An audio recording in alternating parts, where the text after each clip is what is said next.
We are 10 months into crypto winter and entering the final zone now. Welcome to the DeFi report. The topic today in the report today, did the Treasury just launch QE Lite? We'll explain what that means. Also, the setup here. Bitcoin has been range bound lately in this fair value territory. We also have the Nasdaq. It's trying to break all-time highs, having a little trouble doing that. And this is big. Treasury yields just broke a 20-year high. That's on the 30-year yield. That means something. We also have gold up 15% in the last few weeks. What are all these signals pointing to? What is QE Lite? And what are the three things in macro that Mike is watching right now that might signal we are going to lower lows in the remaining 2 months of the bear market on Bitcoin price? Stick around to the end. We're going to talk about the prices to watch, the 200-week moving average, and why a monthly close above or below that 200-week moving average could give us some signal as to where we go next. Mike, great to be with you today. If today's report is correct, you think we could be entering the final 2 months of the bear market. We'll give it plus or minus a month here, okay? But the final 2 months of the bear market, what do you think we can expect in these next 2 months? Things are starting to get interesting. It's been we've been trading in this kind of tight channel here since end of June or so. It's gotten kind of slow. It's very quiet on chain out there.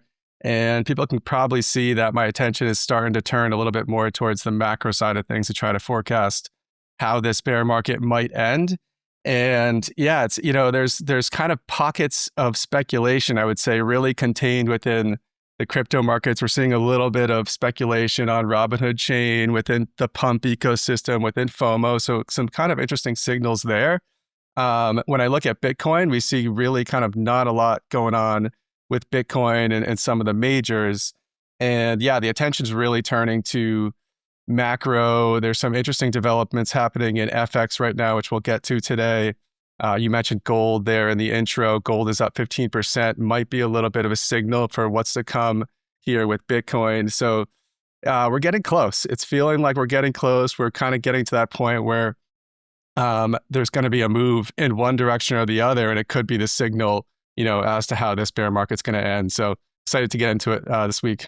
A few weeks ago, you said we were 80% of the way through the bear market. What are we today? 85% or so, I think, Right. and we're ticking up a little bit, and we'll get to sort of what the market structure looks like here. But I think, most of the on-chain data in terms of the kind of the time of this bear market is pointing towards, the end of this cycle being near. And I think the question on whether we get into deep value territory is really going to come down to kind of the liquidity conditions out there right now and what's going to play out in macro, and if any of these risks that are swirling in macro actually end up coming to fruition here. Well, let's get into it. Yep. The end is near. Let's hope the end of the bear market is near. So at the time of recording, Bitcoin is just a hair above the 200-week moving average. I think the 200-week is 63.8, and we are at 63.5K right now. Let's start with the current conditions. In order to do that, I think your signature move is to look at the cost basis cohort. That is the on-chain data that you find so valuable in your analysis. So here's a table, cost-based cohorts. These are different Bitcoin purchase ranges, Bitcoin price purchase ranges, starting from about 17K, ending to a high of about 127K. Each row on this table is another cohort range. You have one range that is highlighted in red. Yeah. This is the 56K to 66K range cohort. These are individuals, investors, institutions that bought between 65K and 66K Bitcoin. You have a percent of supply that they owned on 10/10/2025, which for this cohort, 7%, and then a percent that they own today, which is 8/11/2026, that has moved from 7% to 12%. So it's about 70% up. And of all the rows in the table, this is the one you highlight. Why is this important? Yeah, this is the cohort that is, I'm calling them sort of the prior cycle top cohort. And what we've been doing here is really, segregating these cost basis cohorts and sort of marking, what those cohorts looked like in terms of their Bitcoin supply as a percentage of the total circulating supply. We've kind of marked that as of kind of the cycle peak. And then we're monitoring these cohorts to see how coins are reshuffling hands and where they're ultimately going as the bear market plays out. And I've had the view that this sort of prior cycle top zone would be the cohort that ends up picking up the most coins during this bear market. As you mentioned, we're up about 70% in this cohort. It's now the number 2 largest cohort amongst these cost basis cohorts. So something I'm monitoring. The reason I think there's sort of a magnet in this area is this is sort of how it played out back in 2022. That the equivalent cohort at the time was about 17K to 21K. That was the sort of prior cycle top cohort. And it kind of looked similar, roughly 9-10 months into the 2022 bear market to what we're showing here, where that cohort was rising, but actually the cohorts above it were rising faster. And it kind of gives you an idea of sort of how the bear market plays out in terms of dip buying behavior and how investors are kind of getting into positions. And the main thing that I keep coming back to is like the final 2 months of the bear market where like when the most coins kind of changed hands and ultimately ended up in that sort of prior cycle top zone. So that's kind of what I'm watching here. And how do we get there? How do we get to this place where that cohort picks up another 2 or 3% of the supply and finishes the cycle with the most coins? We probably need some more volatility to come back into the markets, potentially, another 10 to 15% correction or so. And so, this is kind of where I'm saying, roughly 85% on the on-chain data. And, the macro is probably going to be the thing that takes us, we'll see if some of these risks actually come to fruition in the macro that take us down to these levels. Possible that we've actually bottomed for the cycle as well. And we can play out that scenario as well. So in other words, this on-chain cohort analysis that you're doing, this is playing out exactly as you might expect, and exactly as it played out in previous cycles where the coins rotate from the top cohorts into this 56 to 66K cohort like a magnet. And I have to notice this is also, along the same price range as your fair market value price for Bitcoin has been for, since October at least. Yep. And so I guess that's been part of the analysis all along. One question here, though, is it normal for all of these cohorts under 56K, right, under that magnet to actually decrease because this sort of, as I look at this table, it almost alarms me a little bit that these even lower cost basis cohorts aren't buying more. They seem to be decreasing. Is that typical? I think so. We saw a similar pattern in 22. And I think, part of the signal there is that some of these holders that, acquired coins in the 2018 cycle or the 21 cycle at these lower cost basis bands, they're, willing to sell. Maybe they didn't time the cycle top back in October properly.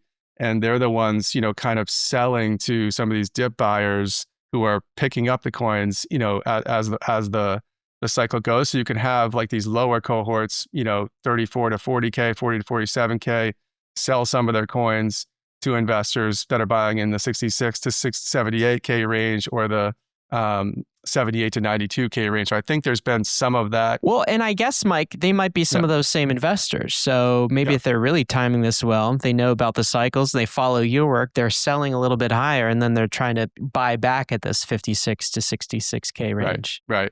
I think that's possibly what's playing out there.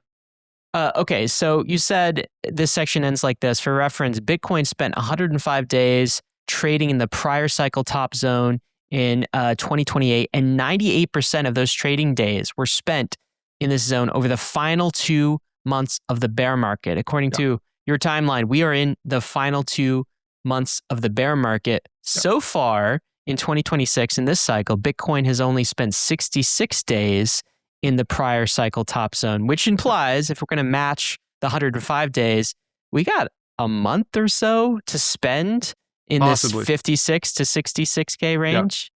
Okay. And if that happens, then I would expect that 56 to 66K range to become the largest cohort of coins, at some point. So, All right. It's all yep, falling into yep, place. yep, Other current conditions, ETF flows, they're positive, they're still weak.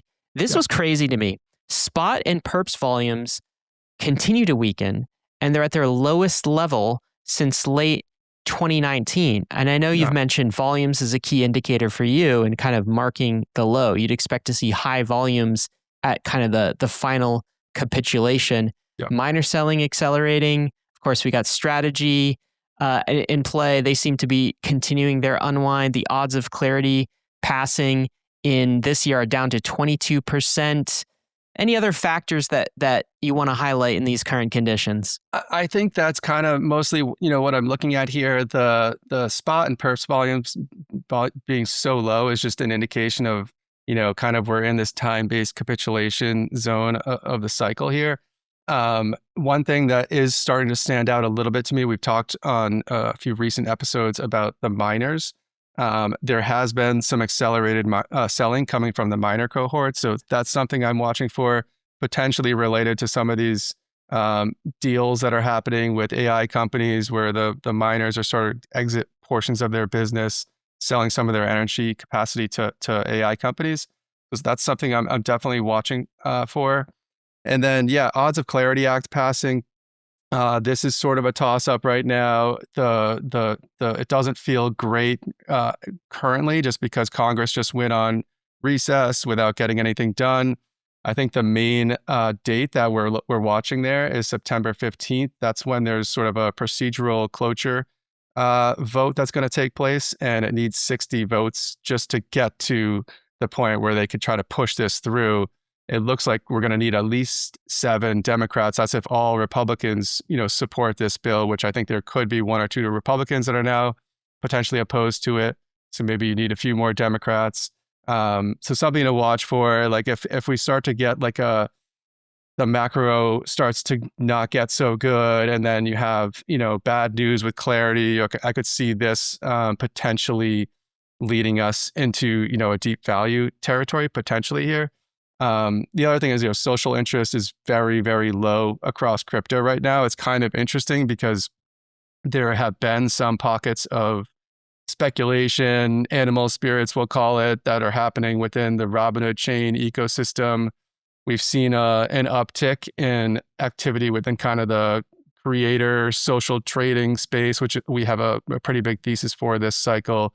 Activity around Pump Fund. There's a new social trading app called FOMO that's been doing well. So there's like we'll call it like sort of a small hot ball of money that's moving around really largely just within crypto natives right now. So a little bit of speculation, possibly an indication that, the cycle is starting to, the bear market's starting to wind down. So something I'm keeping an eye on. But for the most part, time-based capitulation stage of the cycle, and attention turning to macro. Your take in this report is that in the remaining 15% of this bear cycle, whether we go into that deep value territory depends a lot on macro conditions. Yeah. So let's talk about the 3 things that you are keeping an eye on right now, and just like watching like a hawk, I would say. Yeah. One is inflation. The other is the yen dollar kind of ratio and what's going on there. And the third is gold. Let's start with inflation and just kind of knock that out, because we are waiting on some August data, I believe. What's the inflation story? We'll get CPI data, I think, later today. PPI comes out tomorrow. Some more data coming in at the end of the month. And what are you expecting to see in inflation? What could it mean? Yeah, so CPI dropped today, so that has come out. It came out at 3.4%, which was what the market was expecting. So no bad news on the inflation front. I think largely because oil prices kind of stayed in range in the kind of low 80s, upper 70s during the month of July. So no sort of like negative scare on inflation. I think Nasdaq took that news positively this morning. On the crypto side, kind of interesting that Bitcoin's not up on the sort of positive. I don't know if it's positive inflation print because it wasn't lower than expected, but it came in line with inflation expectations. What I'm sort of watching more closely, I would say, is the 30-year and how that is responding to what's happening on the inflation front, what's happening in terms of the Fed and sort of the policy that they're maybe not putting out so much forward guidance, but letting the market sort of guide itself to higher yields. And the 30-year broke out above 5.2%. Just recently, that's like breaking out of a 20-year range or so. And it looks like it wants to keep going up. We've talked about how the Fed is doing much less, forward guidance and sort of guiding the market to what it's going to do in terms of monetary policy, hiking rates, holding, or potentially cutting here at some point. And it just looks like the bond market wants to reprice higher. I think a lot of this has to do with when you just look out at the geopolitical situation, with wars, with oil prices, with funding these wars and concerns around that. We still have excessive fiscal spending broadly. Just even if you strip out military spending, we've got this big move with deglobalization and new trade alliances and what that means potentially for structurally higher inflation. Shifting demographics, and then kind of the thing that's kind of I'm starting to look a little more into here is just kind of instability abroad with some of our major, trading partners and what that could mean in terms of domino effects that can impact the Treasury market. And this really comes back to Japan and what's happening over there in terms of FX and really a coordinated effort between the US Treasury and the Ministry of Finance in Japan to strengthen the yen. So we can kind of get into this because I think there's some signal here in terms of how the Treasury is thinking, how the Fed is thinking, and what I would call almost like a new liquidity facility to support the Treasury market at a time when things are starting to get a little bit more volatile out there. Now, before we talk about the yen and the Fed and Treasury's support of the yen, what they're doing, what you're calling almost like a QE Lite, that's the title of today's report. Let's just go back to the Treasury yield chart for a second. So again, I want to emphasize this. The 30-year yield just broke a 20-year range. So it hasn't been this high since before 2008, right? So that's pretty regime shifting, I think, for investors. A lot of investors listening to this will not have lived in a regime with yields going this high. Right. What happens if they continue? I'm not actually clear on I think last week we talked about maybe the Nasdaq possibly breaking down a little bit as capital is sucked into Treasury markets. Maybe that could be an outcome of this. But if we start going towards 6, 7%, even higher, what happens to everything else? It certainly impacts the real estate market probably most immediately. Mortgage rates are rising, and that makes it harder to get loans. It impacts the demand for loans, potentially banks and lending standards as well. So there's liquidity, concerns. The other piece of it is that this would certainly impact investor allocations. If you can get 6% in bonds, do you want to be in AI, tech companies at these sort of elevated valuation levels? So it impacts valuation as well. And so, if we do have a move here that takes us towards 6%, and I sort of think that's the policy. I sort of think that's what they want to happen. They just don't want that to happen in sort of a fast, chaotic way. They want it to slowly get there. They want to unwind it the way Saylor is unwinding strategy leverage a little bit. I think that's a great analogy. And so, how do you sort of guide the market there? I think it's sort of what we're seeing with some of this policy with the Fed trying to sort of step away from forward guidance, let the market sort of just look at the economy and guide markets to where they need to go. At the same time, we've got, some situations coming up abroad. We can talk about Japan maybe and what's happening over there. Japan has been undergoing structurally higher inflation. They import 99% of their crude oil. That's powering about a third of their economy. And they've had, lower, negative real yields, lower interest rates, higher inflation. Domestically, this is a problem for Japan with this setup with rising oil prices. And so they need to strengthen the yen. And so how do you strengthen the yen? Typically, Japan is the largest holder of US Treasuries. And so you need to sell an asset to then buy yen to strengthen the yen. And so it looks like, we had the first coordination since 1998 with the Ministry of Finance over in Japan to basically help them strengthen the yen. And so how did we do that? We essentially, the US has reserves in euros. We sold euros and bought yen. So we didn't use dollars to do that because we didn't want a weaker, dollar policy with inflation domestically. That would not be a good thing. So we sold euros instead. And they also set up a facility called a FEMA facility, which essentially, this is kind of the QE Lite that I'm referring to. This is essentially a policy to let some of our larger trading partners abroad access liquidity, access dollars without selling their U.S. Treasuries. So they can essentially use their U.S. Treasuries as collateral with the Fed. So they'll give the Fed Treasuries, the Fed that's increasing the Fed's balance sheet temporarily, and the Fed is then giving them printing money and then giving them a loan so that they can buy their local currency and strengthen their local currency without selling treasuries and creating more volatility in the bond market. So that's this new policy. They've rolled this out not just for Japan, but for other foreign trading partners as well. And I think the takeaway for me is just that it signals concern. They're trying to guide rates up, but they don't want that to happen in a fast, chaotic way. This is a way to prevent some selling of treasuries on the margin that could potentially feed more volatility, which would be liquidity negative, and potentially influence risk assets and the Nasdaq. So definitely an interesting development. First time we've seen this since 1998. And in some ways, it's kind of like this QE Lite type policy, I think.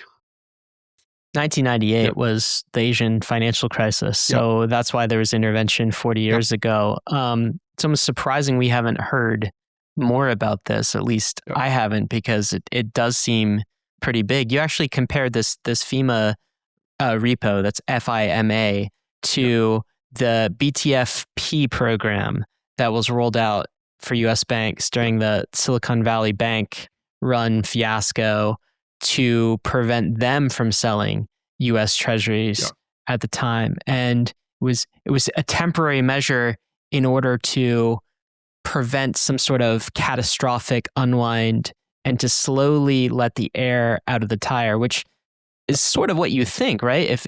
If Besant and Warsh are trying to manage Treasury yields the way Saylor's trying to manage all of his stakeholders and kind of unwind some of this leverage slowly, this is how they are unwinding some of this slowly. And the last thing they want is the Bank of Japan just like market selling a whole bunch of treasuries and shooting up yield. So they need to put in this facility in order to make that unwind happen much more gracefully and slowly and over time. That's what's happening? That's exactly what's happening. It's not the same as QE. So if this was QE, what it would look like is the Fed, going out and essentially buying bonds at any, part of the yield curve, putting them on their balance sheet. That's removing duration from the market and essentially sort of like artificially suppressing, the yield curve. So it's not as pure as just like QE, but it's sort of like trying to get ahead of like this point where they would have to actually suppress the yield curve. In some ways, you could say they're sort of suppressing it by just not letting these treasuries come to the free market, right? Yeah, they don't want them sold. Don't bring them to us. Yeah, we don't want to see those on the market. Let's do it behind the scenes in a backdoor way. We'll give you some dollars. Yes, the Fed is printing money and putting these, assets temporarily on their balance sheet as a loan to these other countries. But don't sell your treasuries. We'll give you some liquidity it just signals that this war in Iran, these other wars that are happening around the world, this is starting to impact, the Asian markets, first.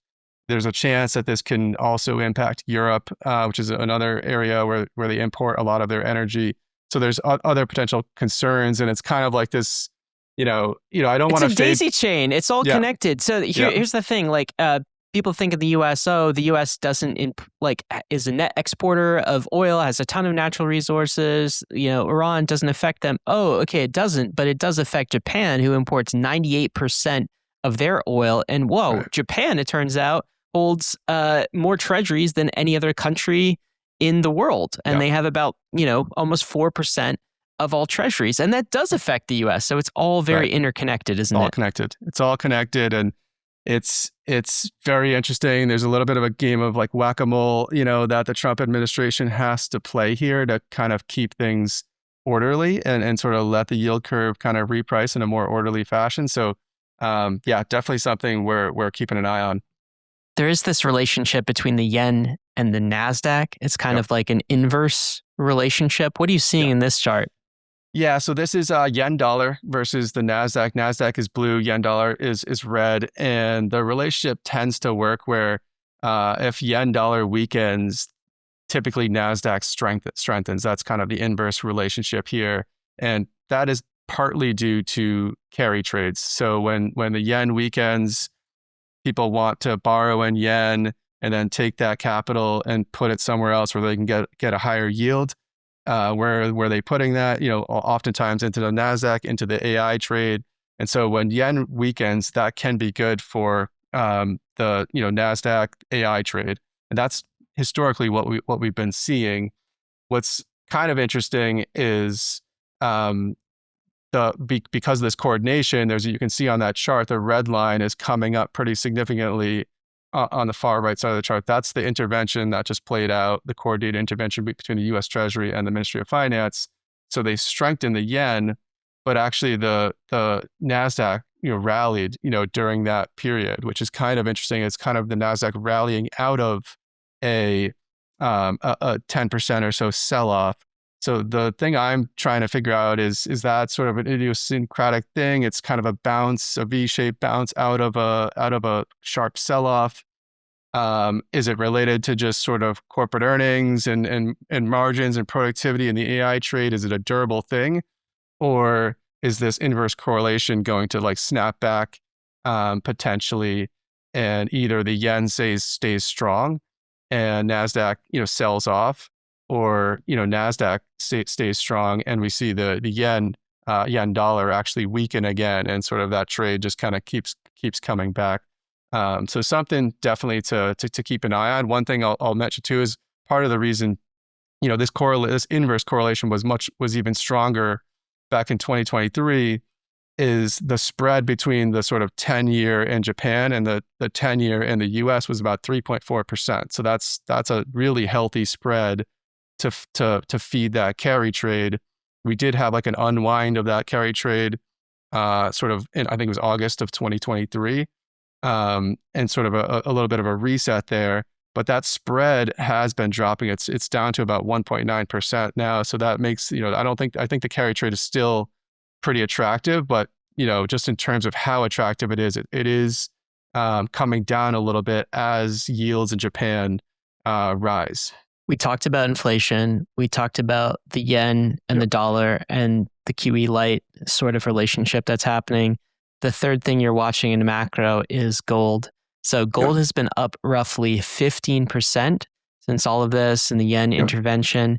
That's happening while yields rise, which is kind of interesting. Like, is that supposed to happen?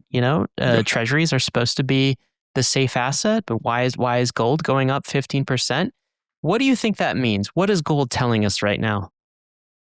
It's kind of an interesting setup here. So because of this kind of QE Lite policy, you could kind of see that maybe this is kind of awakening the gold market, and people are looking at this policy and saying, well, you're just not going to be able to kind of like keep all of this in order, and there's going to be structurally higher inflation.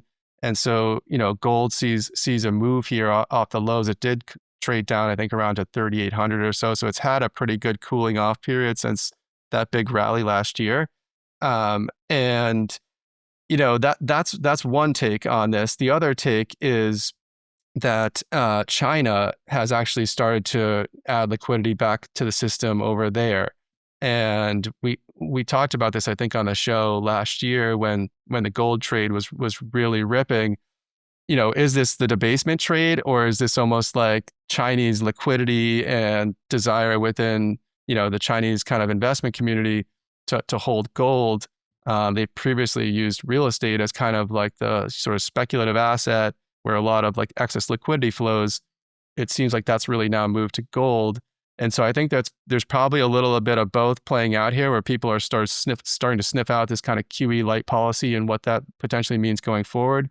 And then you've had a bit of a regime shift in China in terms of liquidity injections and probably some buying of gold from the PBOC as well. So I think a little bit of a combination of both. But I think gold BTC, we talked about BTC Nasdaq last week, and that we thought that chart had bottomed for the cycle.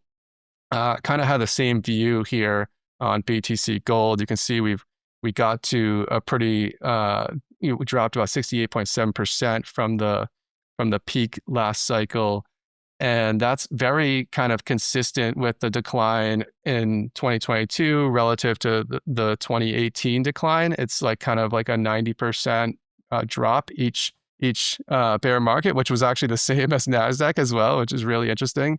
So I think this chart has probably bottomed. It doesn't mean it can't come back to those levels. But the big takeaway for me is like if gold is starting to sniff this out, if we are starting to see this QE light policy, ultimately I think when liquidity conditions improve here, the same sort of investment sentiment that's driving gold right now should come to Bitcoin as well. And I think Bitcoin will outperform gold at some point here.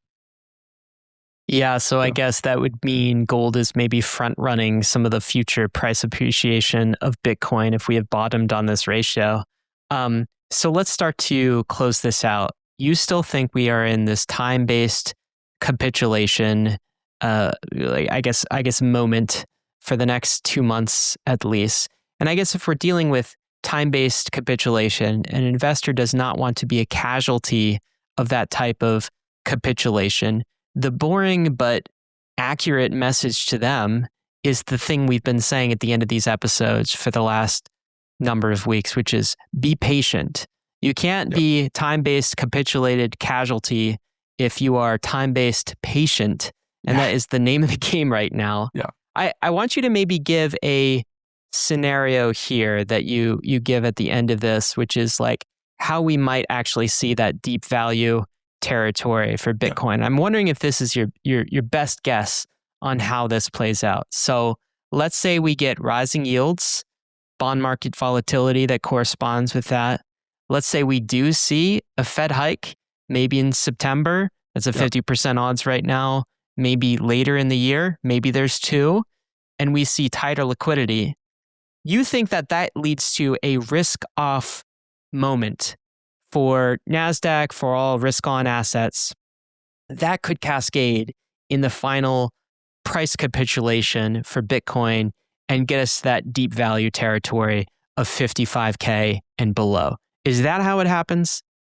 That's kind of the setup I think we have right now. And I think the key thing, we talked about inflation, the key thing for me to watch is inflation and bond yields and how things are starting to shake out. Bit of a signal today in terms of the fact that inflation did not go up. It wasn't a negative inflation print, but Bitcoin looks like it's not really moving too much on that. So I think there's a little bit of a signal there. And yeah, if we get this move, I think these next 2 weeks are going to be pretty interesting here heading into the end of September. The 200-week moving average is at 63.8K. We're trading right around that range right now. And I'm kind of looking to see if we have a monthly close above that level. I think that would be bullish. If we have a monthly close above these sort of into the upper 60s, this would be like probably the really bullish scenario where we actually reclaim the short-term holder cost basis, the 21-week moving average, the 200-day moving average. They're all in a tight band between 68.7K and 69.8K. So if we get a monthly close above those levels, I would start to entertain the idea that maybe we've actually, bottomed for the cycle. The one thing that is still a little concerning, even with a strong monthly close, would be September is historically like the worst month for Bitcoin, particularly in midterm years and kind of the bear market year. So that's something to pay attention to. And I sort of feel like the setup here is potentially that we actually do try to push up to those levels in the near term. Maybe we don't actually reclaim it with those strong closes, similar to what we saw when we got up to like 82K or so earlier in this bear market. Maybe we get rejected and we then start to drop down maybe into deep value territory, and that marks the bottom. Hard to say, near term is really, really hard to predict. The other thing I'm paying attention to that we didn't talk about this week is Saylor. It's possible that what he's doing is kind of like this. I think you compared it to what the Treasury is trying to do right now, is kind of get it, shore up his balance sheet, do it in a non-chaotic way and somewhat of an orderly way. I think that is starting to play out, and we've seen that STRC product, trying to get back up to par to that 100 level. And what could get interesting is if we do get, a close, at these higher levels, higher upper 60s, market starts to turn somewhat bullish, STRC trades back to 100 potentially. That could get interesting, because if Saylor is then able to then come to market and actually issue more of that product, now he may turn into a buyer again around those levels. That could be the catalyst for then, more sort of copy on trading and people, getting back into the market. That's one scenario, I think, on the bullish side.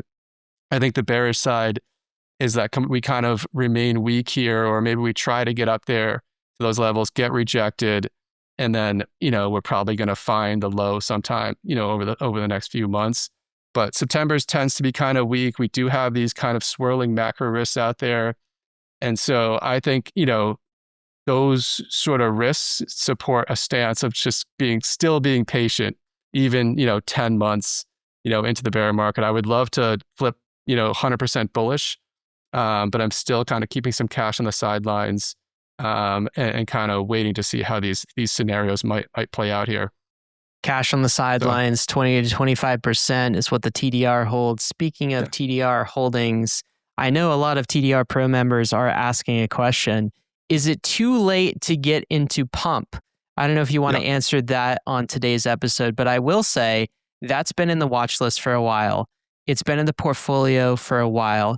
It's an overweight position for TDR Pro, and it's up 60% in this bear market from when you started purchasing it and talking about it. Yep. So what do you think? Do you want to answer that now or leave that for TDR Pro?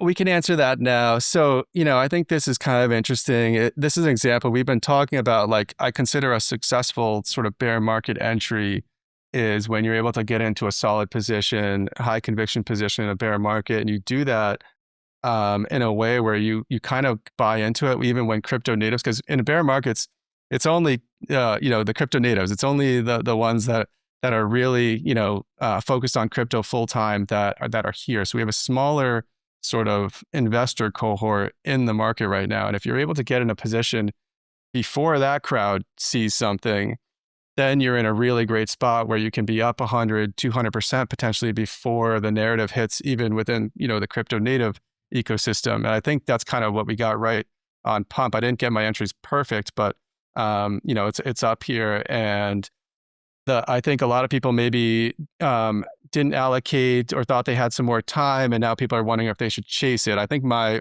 feedback on this is, first of all, everyone's decision is their own. Everyone's situation is unique. But the way I think about pump for this cycle is like, I have a pretty big thesis for where this content creator token, social trading is moving. And I think we're seeing the early signs of that. And that's why pump has been doing well. We've seen increased trading activity on pump, increased token issuance. some interesting things happening with larger influencers and kind of wealth effects potentially creation through some of these tokens. So that narrative is starting to play out. There's also a competitor coming into the market that's driving even more attention to that narrative. So I think we're early in this process. In the near term, it's in an overbought territory, right? So it's traded up, I think, over 100% from the actual cycle low for pump. So it's made a pretty big move here. It's overbought on the 14-day RSI. And so typically you get a mean reversion, around those levels. I think there's potentially some resistance if we do get as high as 0.003 on pump. That's probably a liquidity sort of resistance zone, especially for some of these traders who've got some unrealized profits that they're sitting on. So I'm expecting a pullback here at some point. But I think big picture is that this is one of the most interesting sort of themes, I think, for the next expansion, for the next bull market. I think there's a chance here that pump could become a top 10 coin in this next expansion if everything goes as planned. And we're still very early in that process. So I don't think you've missed this whole thing. But in the near term, we're overbought. And so there could be a little bit of a pullback at some point. I can't predict if that's going to happen or not, but maybe a little guidance out there for people that are trying to figure out if they should get some exposure. That's great. And Mike, up 60%. That's why TDR Pro members are happy campers. And I guess you can't copy trade conviction, but you can look at the TDR portfolio and copy trade some of those ideas because there's some fantastic ideas there. Got to end it here. Of course, none of this has been financial advice. This is an investor journal. We're along the journey right alongside you. Until next time, stay curious.